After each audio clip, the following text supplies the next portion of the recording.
ಸ್ನೇಹಿತರೆ ಎಲ್ರಿಗೂ ಕೂಡ ನಮಸ್ಕಾರ. ಸ್ನೇಹಿತರೆ, ಈ ಒಂದು ಪ್ರಧಾನ ಮಂತ್ರಿ ಆವಾಸ್ ಯೋಜನೆಯಲ್ಲಿ ತುಂಬಾ ಜನರು ಮನೆಗಳನ್ನ ತಗೊಂಡಿದ್ದೀರಾ. ಆ ಒಂದು ಮನೆಗಳನ್ನ ತಗೊಂಡಂತ ಸಂದರ್ಭಗಳಲ್ಲಿ ತುಂಬಾ ಜನರಿಗೆ ಒಂದು ಅಥವಾ ಎರಡು ಬಿಲ್‌ಗಳು ಬಂದಿದೆ. ಇನ್ನ ಲಾಸ್ಟ್ ಬಿಲ್ ಒಂದು ಬಂದಿರೋದಿಲ್ಲ. ಅದೇ ರೀತಿಯಾಗಿ ಕೆಲವೊಬ್ಬರಿಗೆ ಒಂದು ಕೂಡ ಬಿಲ್ ಬಂದಿರೋದಿಲ್ಲ.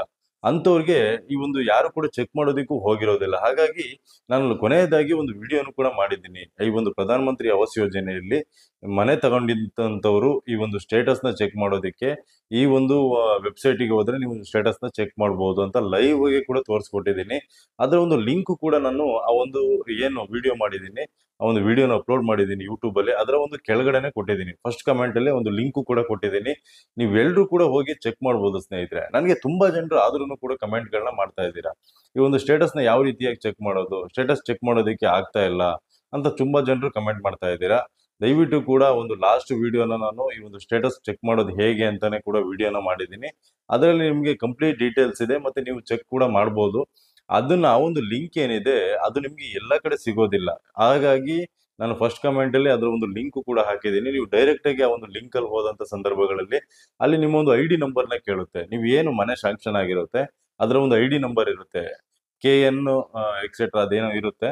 ಸೊ ಆ ಒಂದು ನಂಬರ್‌ನ ನೀವು ಹಾಕಿದ ನಂತರದಲ್ಲಿ ಅಲ್ಲಿ ನಿಮ್ಗೆ ಕಂಪ್ಲೀಟ್ ಡೀಟೇಲ್ಸ್ ಬಂದ್ಬಿಡುತ್ತೆ. ಅಂದ್ರೆ ನೀವು ಮನೆಯಲ್ಲಿ ಈ ಒಂದು ಏನು ಫೌಂಡೇಶನ್ ಲೆವೆಲ್ ಅಲ್ಲಿ ಎಷ್ಟಾಗಿದೆ, ಮತ್ತೆ ಈ ಒಂದು ಗೋಡೆ ಕಟ್ಟಿದಂತ ಸಂದರ್ಭಗಳಲ್ಲಿ ಎಷ್ಟಾಗಿದೆ, ಶಾಂಕ್ಷನ್ ಇದೇನೋ ಅಪ್ಡೇಟ್ ಆಗಿದೆಯಾ, ಎಲ್ಲದೂ ಕೂಡ ಡೀಟೇಲ್ಸ್ ಬಂದ್ಬಿಡುತ್ತೆ. ಅದರಲ್ಲಿ ಫೋಟೋ ಕೂಡ ಬಂದ್ಬಿಡುತ್ತೆ. ಅದೇನು GPS ಮಾಡಿರ್ತಾರೆ ಅದರ ಒಂದು ಫೋಟೋನು ಕೂಡ ಬಂದಿರುತ್ತೆ. ನೀವು ಅಲ್ಲಿ ಚೆಕ್ ಮಾಡ್ಕೋಬಹುದು.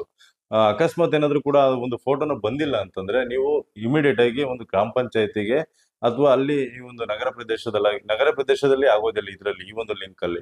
ಇದು ಗ್ರಾಮೀಣಕ್ಕೆ ಮಾತ್ರ ಇರುವಂತದ್ದು. ಈ ಒಂದು ಗ್ರಾಮ ಪಂಚಾಯತಿಗೆ ಹೋಗಿ ನೀವು ಅಲ್ಲಿ ಕೇಳ್ಬೇಕಾಗುತ್ತೆ. ಈ ಒಂದು ಫೋಟೋ ನಮ್ಗೆ GPS ಆಗಿಲ್ಲ. ಇದನ್ನ ಸರಿ ಮಾಡ್ಕೊಡಿ ಅಂತ ಕೇಳ್ಬೇಕಾಗುತ್ತೆ. ಅದೇ ರೀತಿಯಾಗಿ ತುಂಬಾ ಜನರಿಗೆ ಒಂದು 2023 ಇಂದನೂ ಕೂಡ ತುಂಬಾ ಜನರಿಗೆ ಬಿಲ್ ಸ್ಯಾಂಕ್ಷನ್‌ಗಳಾಗಿಲ್ಲ. ಅಂಥವ್ರಿಗೆ ಇವಾಗ ತುಂಬಾ ಜನರಿಗೆ ಬಿಲ್‌ಗಳು ಬಂದಿದೆ. ಆ ಒಂದು ನೀವು ಚೆಕ್ ಮಾಡ್ಕೋಬಹುದು. ಈ ಒಂದು ಪ್ರಧಾನ ಮಂತ್ರಿ ಆವಾಸ್ ಯೋಜನಾ ಗ್ರಾಮೀಣಲ್ಲಿ ನಿಮ್ಗೆ ₹1,20,000 ಮಾತ್ರ ಈ ಒಂದು ಮನೆಗಳಿಗೆ ಕೊಡ್ತಿರುವಂತದ್ದು ಸಬ್ಸಿಡಿ. ₹1,20,000 ನಿಮ್ಗೆ 3 ಕಂತಾಗಿ ಬರುತ್ತೆ. ಅಂದ್ರೆ 43,000 ಒಂದ್ಸಲ ಬರುತ್ತೆ. ನೆಕ್ಸ್ಟ್ ಇನ್ನೊಂದ್ಸಲ 43,000 ಬರುತ್ತೆ. ಇನ್ನೊಂದ್ಸಲ 43,000 ಬಂದ್ಬಿಡುತ್ತೆ. ಈಗ ಲಾಸ್ಟ್ ಬಿಲ್ ಏನಿದೆ 43,000 ಅದು ತುಂಬಾ ಜನರಿಗೆ ಬಂದಿದೆ. ಅಥವಾ ಇಲ್ಲಿವರೆಗೂ ಕೂಡ ಯಾರಿಗೆ ಬಿಲ್‌ಗಳಾಗಿಲ್ಲ ಅಂತವ್ರಿಗೂ ಕೂಡ ಬಿಲ್‌ಗಳಾಗ್ತಾ ಇದೆ.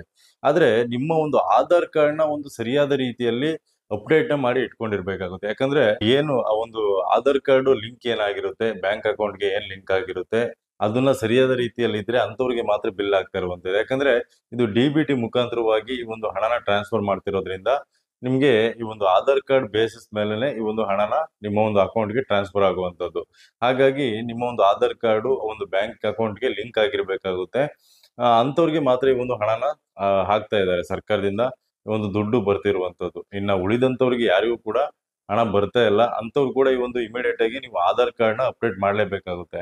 ಆಧಾರ್ ಕಾರ್ಡ್‌ನ ಅಪ್ಡೇಟ್ ಮಾಡಿಲ್ಲ ಅಂತಂದ್ರೆ ಈ ಒಂದು ಆಧಾರ್ ಕಾರ್ಡ್ ಬೇಸಿಸ್ ಮೇಲೆ ಬರ್ತಿರೋ ಬ ಈ ಒಂದು ಹಣನ ಹಾಕ್ತಿರೋದ್ರಿಂದ ನಿಮ್ಗೆ ಹಣ ಬರೋದಿಲ್ಲ. ಆ ಒಂದು ಬಿಲ್ ಕೂಡ ಬರೋದಿಲ್ಲ. ಹಾಗಾಗಿ ದಯವಿಟ್ಟು ಕೂಡ ಆ ಒಂದು ಆಧಾರ್ ಕಾರ್ಡ್‌ನ ಸರಿಯಾದ ರೀತಿಯಲ್ಲಿ ಇಟ್ಕೊಂಡು ನಿಮ್ಗೆ ಇನ್ನೂ ಕೂಡ ಆ ಒಂದು ಆಧಾರ್ ಕಾರ್ಡ್ ಏನಾದ್ರು ಕೂಡ ಸಮಸ್ಯೆ ಇದೆ ಅಂತ ಗೊತ್ತಾದ್ರೆ ನೀವು ಇಮಿಡಿಯೇಟ್ ಆಗಿ ಆ ಒಂದು ಆಧಾರ್ ಕಾರ್ಡ್‌ನ ಈ ಒಂದು ಆಧಾರ್ ಕೇಂದ್ರಕ್ಕೆ ಹೋಗಿ ನೀವು ಅದನ್ನ ಅಪ್ಡೇಟ್‌ನ ಮಾಡ್ಬೇಕಾಗುತ್ತೆ. ಅಪ್ಡೇಟ್ ಮಾಡಿ. ಇನ್ನು ತುಂಬಾ ಜನರು ಅದನ್ನೇ ಕೇಳ್ತಾ ಇರೋದು. ಈ ಒಂದು ಸ್ಟೇಟಸ್ ಚೆಕ್ ಮಾಡುವಂತ ಸಂದರ್ಭಗಳಲ್ಲಿ ನಮ್ಗೆ ಒಂದು ಆಧಾರ್ ಕಾರ್ಡ್ ಅಪ್ಡೇಟ್ ಮಾಡಿದ ನಂತರದಲ್ಲಿ ನಿಮ್ಗೆ ಹಣನ ಹಾಕ್ತಾರೆ. ಒಂದು ಬಿಲ್‌ಗಳು ಶಾಂಕ್ಷನ್ ಆಗುವಂತದ್ದು. ಅಲ್ಲಿವರೆಗೂನು ಕೂಡ ಈ ಒಂದು ಬಿಲ್‌ನ ಹಾಕೋದಿಲ್ಲ ಅವರು. ಯಾಕಂತಂದ್ರೆ ಆಧಾರ್ ಕಾರ್ಡ್ ಬೇಸಿಸ್ ಮೇಲೆ ಹಾಕುವಂತದ್ದು. ಸಪೋಸ್ ಏನಾದ್ರು ಕೂಡ ನಿಮ್ಮ ಒಂದು ಆಧಾರ್ ಕಾರ್ಡ್ ಸರಿ ಇದ್ದು ಬ್ಯಾಂಕ್ ಅಕೌಂಟ್‌ಗೆ ಲಿಂಕ್ ಆಗಿಲ್ಲ ಅನ್ನೋದಾದ್ರೆ ನಿಮ್ಮ ಒಂದು ಯಾವ ಒಂದು ಬ್ಯಾಂಕ್ ಅಕೌಂಟ್‌ಗೆ ಲಿಂಕ್ ಆಗಿದೆ ಆ ಒಂದು ಬ್ಯಾಂಕ್ ಅಕೌಂಟ್‌ಗೆ ಹಣ ಬಂದಿರುತ್ತೆ. ಅದನ್ನ ನೀವು ಚೆಕ್ ಮಾಡಿ. ನೀವು ಯಾವುದೋ ಒಂದು ಅಕೌಂಟ್ ನಂಬರ್‌ನ ಕೊಟ್ಟಿರ್ತೀರಾ. ಆದ್ರೆ ಆ ಒಂದು ಅಕೌಂಟ್ ನಂಬರ್‌ಗೆ ಬಂದಿರೋದಿಲ್ಲ. ಅದು ಬೇರೆ ಯಾವುದೋ ಒಂದು ಬ್ಯಾಂಕಿಗೆ ಬಂದಿರುತ್ತೆ. ಯಾಕಂತಂದ್ರೆ ನಿಮ್ಮ ಒಂದು ಆಧಾರ್ ಕಾರ್ಡ್ ಎಲ್ಲಿ ಲಿಂಕ್ ಆಗಿರುತ್ತೆ ಆ ಒಂದು ಬ್ಯಾಂಕ್‌ಗೆ ಆ ಒಂದು ಹಣ ಟ್ರಾನ್ಸ್‌ಫರ್ ಆಗಿರುತ್ತೆ. ಯಾಕಂದ್ರೆ ಇದು DBT ಮುಖಾಂತರವಾಗಿ ಹಣನ ಟ್ರಾನ್ಸ್‌ಫರ್ ಮಾಡ್ತಾ ಇರೋದು. ಹಾಗಾಗಿ ನಿಮ್ಮ ಒಂದು ಅಕೌಂಟು ಲಿಂಕ್ ಆಗಿಲ್ಲ ಅನ್ನೋದಾದ್ರೆ ನೀವು ಬೇರೆ ಒಂದು ಅಕೌಂಟ್ ಇದ್ರೆ ಅದನ್ನು ಕೂಡ ನೀವು ಚೆಕ್ ಮಾಡ್ಬೇಕಾಗುತ್ತೆ. ತುಂಬಾ ಜನರು ಇದನ್ನೇ ಕೇಳ್ತಾ ಇದ್ದೀರಾ. ಅದರಲ್ಲಿ ಕಂಪ್ಲೀಟ್ ಡೀಟೇಲ್ಸ್‌ನ ಕೂಡ ನಾನು ಕೊಟ್ಟಿದ್ದೀನಿ. ಈ ಒಂದು ಸ್ಟೇಟಸ್ ಚೆಕ್ ಮಾಡೋದು ಹೇಗೆ ಅಂತ. ಆ ಒಂದು ಲಿಂಕ್ ಏನಿದೆ ನಿಮ್ಗೆ ಅದು ಎಲ್ಲಾ ಕಡೆ ಸಿಗೋದಿಲ್ಲ. ಅದು ನೀವು ಗ್ರಾಮ ಪಂಚಾಯತಿಗೆ ಹೋಗಿ ಚೆಕ್ ಮಾಡ್ಬೇಕು. ಇಲ್ಲ ಅಂತಂದ್ರೆ ಈ ಒಂದು ಲಿಂಕ್ ಅಲ್ಲಿ ಹೋಗ್ಬೇಕಾಗುತ್ತೆ. ಈ ಒಂದು ಲಿಂಕ್ ಕೂಡ ತುಂಬಾನೇ ಬೇರೆ ಕಡೆ ಎಲ್ಲ ಸರ್ಚ್ ಮಾಡಿ ತೆಗ್ದಿರುವಂತದ್ದು. ನೀವು ಇದರಲ್ಲಿ ಹೋದ್ರೆ ನೀವು ಡೈರೆಕ್ಟ್ ಆಗಿ ಆ ಒಂದು ಐಡಿ ನಂಬರ್‌ನ ಹಾಕಿದ್ರೆ ಸಾಕು. ನಿಮ್ಮೊಂದು ಕಂಪ್ಲೀಟ್ ಡೀಟೇಲ್ಸ್ ಬಂದ್ಬಿಡುತ್ತೆ. ಓಕೆ ಸ್ನೇಹಿತರೆ, ಈ ಒಂದು ವಿಡಿಯೋ ನಿಮ್ಗೆ ಇಷ್ಟ ಆಯ್ತು ಅಂತ ಅನ್ಕೊಳ್ತೀನಿ. ದಯವಿಟ್ಟು ಕೂಡ ಇಷ್ಟ ಆಗಿದ್ರೆ ಒಂದು ಲೈಕ್ ಮಾಡಿ, ಹಾಗೆ ನಮ್ಮ ಒಂದು ಚಾನಲ್ಗೆ ಸಬ್ಸ್ಕ್ರೈಬ್ ಮಾಡಿ ಅಂತ ಹೇಳ್ತಾ ಈ ಒಂದು ವಿಡಿಯೋನಲ್ಲಿ ಮುಗಿಸ್ತಾ ಇದ್ದೀನಿ. ಧನ್ಯವಾದ ಸ್ನೇಹಿತರೆ.